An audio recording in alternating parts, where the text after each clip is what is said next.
Hey, good morning, Catalina Foothills Church. It's Pastor John Stone here, and we're in Romans chapter 1, beginning in verse 18, and it's too much to read the entire rest of the chapter, but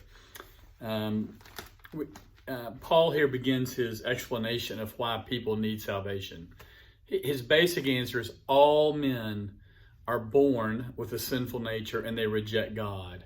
People are not born in a neutral state, whether they either choose God or choose sin, but they're born sinful and they carry out those sinful inclinations until Christ captures them and they're saved. But that's a longer argument. But here it says, the wrath of God is being revealed from heaven against all the godlessness and wickedness of people who suppress the truth by their wickedness, since what may be known about God is plain to them because God has made it plain to them.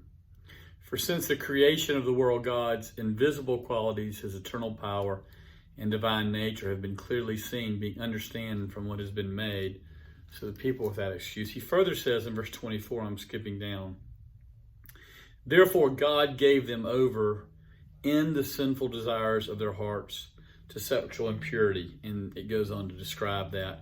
And later he says, they have become full of all kind of wickedness. So a couple things to recognize here is that Paul is beginning his explanation, as we said before, of why men need to be saved. And men need to be saved. Men need to come to a saving knowledge of the truth. Men need to believe in Jesus Christ because they have rejected God's divine revelation. And in this case, Paul speaks of something we might refer to as general revelation, meaning that we see God in nature, we see God in creation, versus special revelation, which would be the Bible. So in general revelation, we're told here that God's wrath is being revealed against all the godlessness and wickedness of people who surpass the truth by their wickedness. Well, notice how they surpass the truth.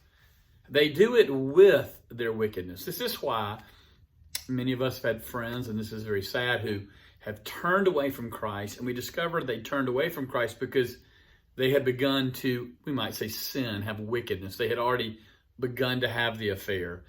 They had already begun to steal. That they are suppressing this knowledge of God that is obvious to them through their wickedness. They don't suppress the knowledge of God and then turn to wickedness.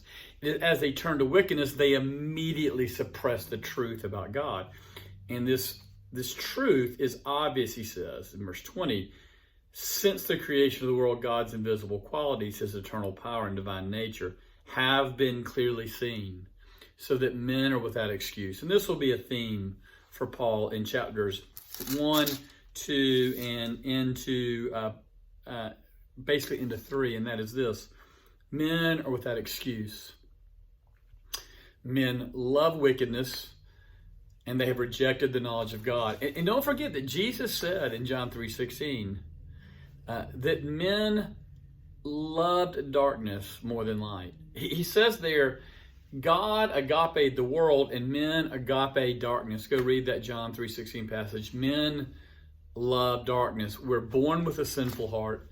We suppress the truth about God. And in that suppressing, our true sinful natures are coming out.